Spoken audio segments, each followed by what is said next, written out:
नमस्कार. प्रेमिलास रेसिपीमध्ये तुमचं सर्वांचं खूप खूप खूप स्वागत. आता पितृपक्ष 15 चालू झालेला आहे.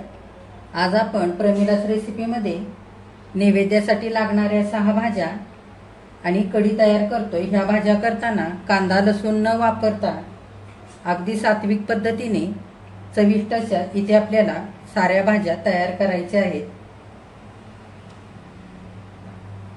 ह्या नैवेद्याच्या भाज्या तयार करण्यासाठी फार वाटण लागत नाही. एकाच वाटणापासून साऱ्या भाज्या तयार होतात आणि अगदी अर्ध्या तासामध्ये झटपट तयार होतात. तर चला लगेचच रेसिपीला सुरुवात करूया.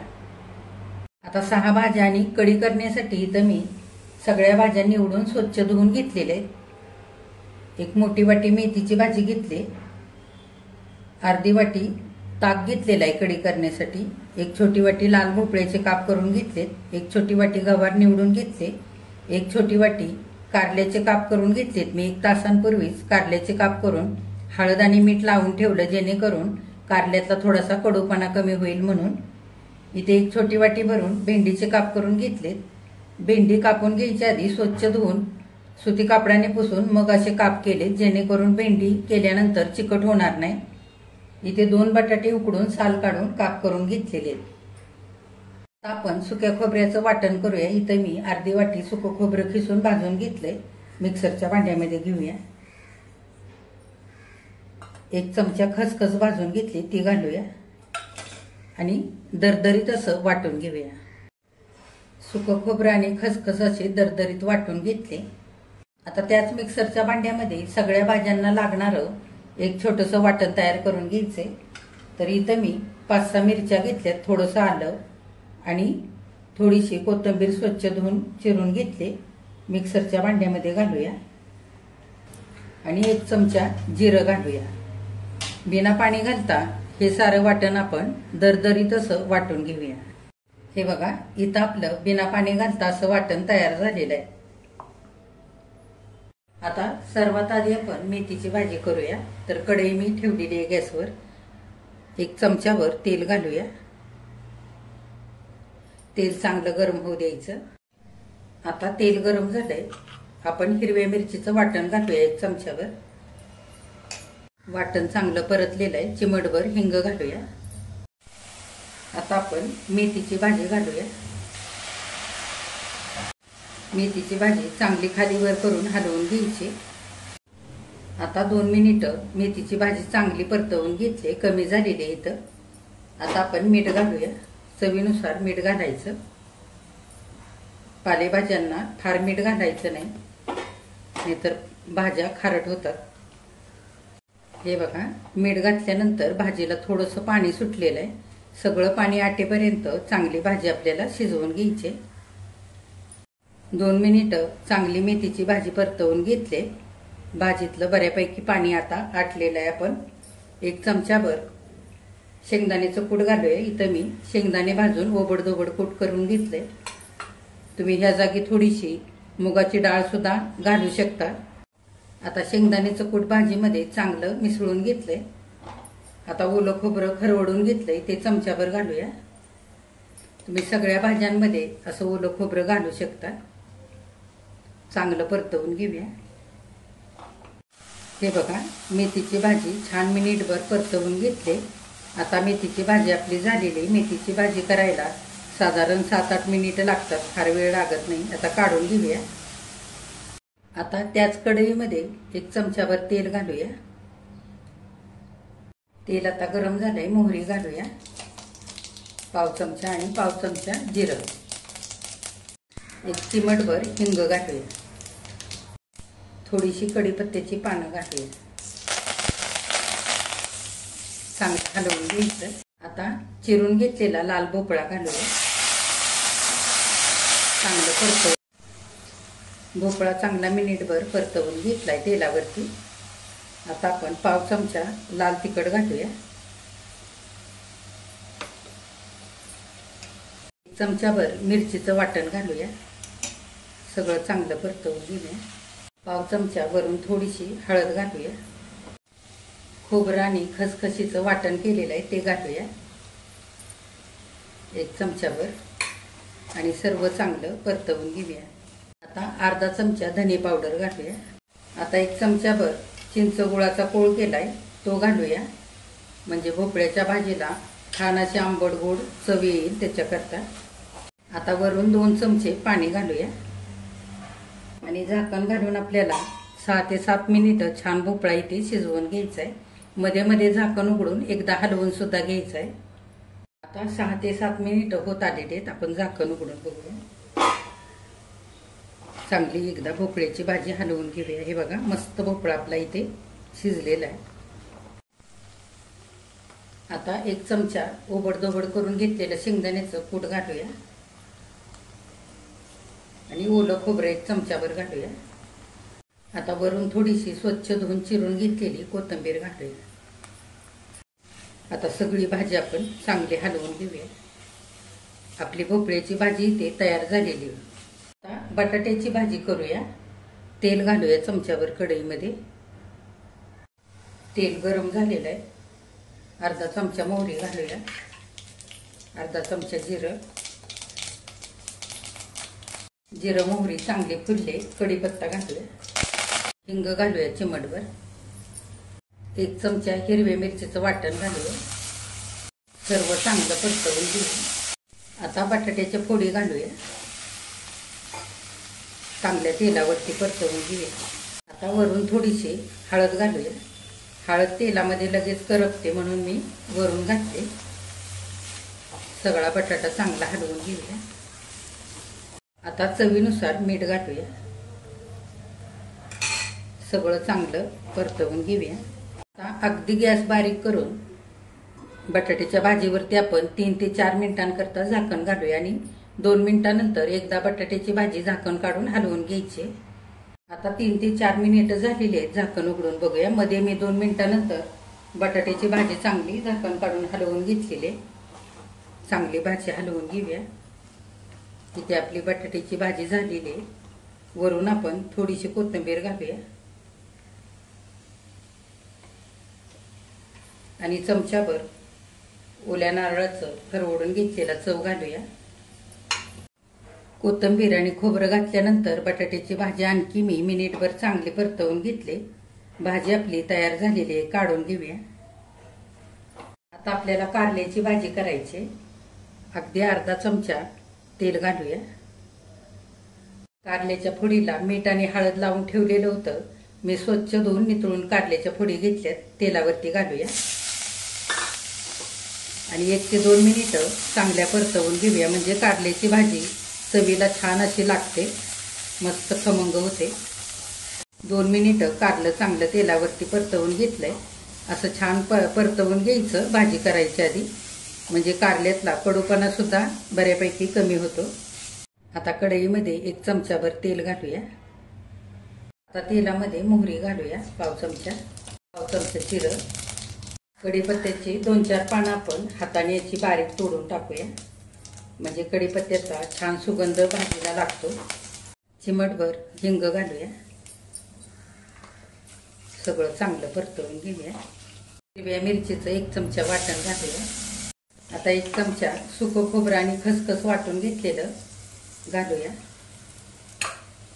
सगळं चांगलं तेलावरती परतवून घेऊया। थोडीशी हळद घालूया, पाव चमचा। आता हे परतवून घेतलेलं कारलं घालूया वरून, सगळं कारलं मसाल्यामध्ये छान असं परतवून घेऊया। अर्धा चमचा लाल तिखट घालूया, अर्धा चमचा धने पावडर घालूया, चवीनुसार मीठ घालूया, सगळं चांगलं एकदा हलवून घेऊया। हे बघा मिनिटभर कारलं चांगलं मसाल्यावरती परतवून घेतलंय, मसाला छान असा कारलेला लागलेला आहे सगळीकडे। आता आपण 2 चमचे चिंच गुळाचा कोळ घालूया, म्हणजे छान अशी आंबट गोड चव येईल भाजीला। आता आपण 4-5 चमचे पाणी घालूया कारलं शिजण्यापुरतं, सगळं कारलं चांगलं हलवून घेऊया। गॅस मध्यम करायचा आणि झाकण घालून आपल्याला कारलं 6 ते 7 मिनिटं चांगलं शिजवून घ्यायचं आणि मध्ये मध्ये 1-2-3 मिनिटांनंतर कारल्याची भाजी चांगली हलवून घ्यायची। आता 6 ते 7 मिनिटं झालेली आहेत, झाकण उघडून बघूया। कारलं चांगलं हलवून घेऊया. छान कारलं शिजलेलं आहे. मी मध्ये मध्ये झाकण काढून 1-2 वेळा हलवून घेतलेलं. हे बघा अगदी मस्त शिजलंय. आता वरून आपण 1 चमचाभर शेंगदाण्याचं कूट घालूया. 1 चमचा ओलं खोबरं घालूया. थोडीशी कोथिंबीर घालूया आणि सगळी कारल्याची भाजी चांगली आपण एकजीव करून घेऊया. कोथिंबीर, खोबरं आणि शेंगदाण्याचा कूट घातल्यानंतर छान भाजीमध्ये एकजीव करून सारं घेतलंय. चांगली भाजी परतवलेली आहे. आता आपण गॅस बंद करूया आणि कारल्याची भाजी काढून ठेवूया. मस्त अशी इथे कारल्याची भाजी आपली तयार झाली. आता आपण गवारीची भाजी करूया. अर्धा चमचा तेल घालूया. तेल गरम झालंय. आपण गवार घालूया आणि 2 मिनिटं तेलावरती चांगली परतवून घेऊया. गवार तेलावरती 2 ते 3 मिनिटं चांगली परतवून घेतले. या पद्धतीने तेलावरती चांगली गवार परतवून घ्यायची भाजी करायची आधी, म्हणजे गवारीची भाजी चवीला अगदी छान खमंग अशी तयार होते. आता आपण ही परतवलेली गवार काढून घेऊया. आता कढईमध्ये चमचाभर तेल घालूया. तेल गरम झालंय. पाव चमचा जिरं घालूया. जिरं चांगलं फुललेलं आहे. आपण चिमटभर हिंग घालूया. चमचाभर हिरवं वाटण घालूया. चांगलं वाटण तेलामध्ये परतवून घेऊया. खोबरं आणि खसखशीचं वाटण घालूया 1 चमचाभर. आता पाव चमचा हळद घालूया. चमचा लाल तिखट घालूया. सगळं चांगलं मिसळून घेऊया. आता मसाल्यावरती भाजून घेतलेली गवार घालूया. सर्व चांगलं मिसळून घेऊया. आता अर्धा चमचा धने पावडर घालूया. भाजीला छान आंबट गोड चव येण्याकरता 1 चमचाभर चिंच गुळाचा कोळ घालूया. आता गवारीची भाजी शिजण्यासाठी 5 ते 6 चमचे पाणी घालूया. भाजीच्या अंदाजाने चवीपुरतं मीठ घालूया. आता गवारीची भाजी आपण चांगली हलवून घेऊया. झाकण घालून 7 ते 8 मिनिटं छान भाजी मध्यम गॅसवरती शिजवून घ्यायची. भाजी शिजत असताना मधून मधून थोडी हलवून पण घ्यायची. आता 7 ते 8 मिनिटं झालेली आहेत. झाकण उघडून बघूया. गवारीची भाजी चांगली हलवून घेऊया. 1 चमचाभर ओलं खोबरं घालूया आणि चमचाभर ओबडधोबड केलेलं शेंगदाण्याचं कूट पण घालूया. आता वरून थोडीशी कोथिंबीर घालूया. आता मिनिटभर गवारीची भाजी चांगली हलवून घेतलेली. भाजी छान शिजली आहे गवारीची. हे बघा. गॅस बंद करूया आणि भाजी काढून ठेवूया. आता भेंडीची भाजी करूया. कढईमध्ये 1 चमचाभर तेल घालूया.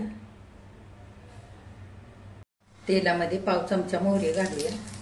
पाव चमचा जिरं घालूया. जिरं मोहरी चांगलं फुललेलं आहे. आपण हिरवं वाटण घालूया चमचाभर. चांगलं तेलामध्ये परतवून घेऊया. चिमटभर हिंग घालूया. खोबरं खसखशीचं वाटण घालूया अर्धा चमचा. सर्व चांगलं आपण मिसळून घेऊया. आता आपण भेंडी घालूया. चांगली मसाल्यावरती परतवून घेऊया. आता मिनिटभर भेंडी छान अशी परतवून घेतले मसाल्यावरती. आता आपण असे छोटे 2 तुकडे मी इथे चिंचेचे घेतले ते घालूया. त्याच्याने काय होईल, मस्त अशी चव येईल भेंडीच्या भाजीला आणि भेंडीची भाजी चिकट सुद्धा होणार नाही. आता 2 ते 3 मिनिटं छान अशी भेंडी इथे परतवून घेतलेली आहे. आता गॅस अगदी बारीक करूया आणि 2 मिनिटांकरता झाकण घालूया आणि छान अशी भेंडीच्या भाजीला वाफ काढूया. आता 2 मिनिटं झालेली आहेत. आपण झाकण उघडूया. फारही झाकण घालून भेंडीची भाजी शिजवायची नाही, नाहीतर झाकणाचं भेंडीमध्ये पाणी पडतं आणि भेंडी ओलसर होऊन चिकट होते. चांगली भेंडीची भाजी हलवून घेऊया. हे बघा 2 मिनिटं आणखी भेंडीची भाजी चांगली मी परतवून घेतलेली. भेंडी बऱ्यापैकी मऊ झाली. आता आपण शेवटी चवीनुसार मीठ घालूया. मीठ शेवटीच घालायचं. आधी घातलं मीठ की मिठामुळे भेंडीला पाणी सुटतं आणि भेंडीची भाजी ओलसर होऊन चिकट पण होते, त्याच्यासाठी मीठ. आता आपण 1 चमचाभर शेंगदाण्याचं कूट घालूया. 1 चमचा ओलं खोबरं घालूया. सगळी भेंडीची भाजी चांगली आपण हलवून घेऊया. खोबरं आणि शेंगदाण्याचं कूट घातल्यानंतर भेंडीची भाजी चांगली 2 मिनिटं आणखी परतवून घेतली. मस्त मोकळी मोकळी भाजी झाली. हे बघा, अजिबात चिकट झालेली नाही. 7 ते 8 मिनिटामध्ये छान अशी भेंडीची भाजी आपली शिजून तयार होते. आता गॅस बंद करूया आणि भाजी आपण काढून ठेवूया. आता कढी करण्यासाठी आपण कढईमध्ये 1 चमचाभर तेल घालूया. तेल चांगलं गरम झालेलं आहे. अर्धा चमचा मोहरी घालूया. अर्धा चमचा जिरं घालूया. चिमटभर हिंग घालूया. पाव चमचा हळद घालूया. 1 चमचाभर हिरवं वाटण घालूया आणि थोडीशी कढीपत्त्याची पानं घालूया. सगळं चांगलं परतवून घेऊया. थोडीशी कोथिंबीर घालूया तेलामध्ये. कोथिंबीर सुद्धा तेलावरती चांगली परतवून घेऊया. इथे ताकामध्ये मी छान कढीला दाटसरपणा येण्याकरता 1 चमचाभर बेसनचं पीठ घालून ताक चांगलं हलवून घेतलंय. आपण हे ताक घालूया. आता ताकाच्या वाटीमध्ये 2-4 चमचे पाणी घालून ताकाची वाटी धुवून आपण ते पण पाणी घालूया. आता कढी चांगली आपण हलवून घेऊया. गॅस मध्यम करून कढी चांगली उकळवून घ्यायची. आता 2-3 मिनिटं अगदी बारीक गॅस करून कढी चांगली उकळवून घेतली. आता शेवटी आपण चवीनुसार मीठ घालूया. मीठ घातल्यानंतर कढी चांगली आपण हलवून घेऊया आणि मिनिटभर आणखी उकळू देऊया. मीठ घातल्यानंतर फारही कढी इथे उकळू द्यायची नाही आणि मीठ शेवटीच घालायचं, म्हणजे कढी फुटत नाही. मीठ घातल्यानंतर फार कढी उकळली तरी सुद्धा कढी फाटू शकते. तर मिनिटभर आपण आणखी उकळून घेऊया. आता शेवटी आपण थोडीशी कोथिंबीर घालूया. आपली कढी इथे तयार झालेली आहे. गॅस बंद करूया आणि कढई खाली उतरवून ठेवूया. हे बघा, पितृपक्ष पंधरवड्याच्या नैवेद्यासाठी लागणाऱ्या 6 भाज्या आणि कढी इथे करून तयार झालेली आहे. माझ्या चॅनेलवरती गेल्या वर्षी नैवेद्याची संपूर्ण थाळीची रेसिपी सुद्धा मी टाकलेली आहे, तर ती सुद्धा तुम्ही आवर्जून बघा. तर तुम्ही सुद्धा ह्या वर्षी अशा भाज्या आणि कढी नक्की करा. आजची रेसिपी आवडल्यास एक लाईक सुद्धा करा. जे कोणी माझ्या रेसिपीज नव्याने बघत आहेत त्यांनी माझ्या चॅनेलला जरूर सबस्क्राईब सुद्धा करा.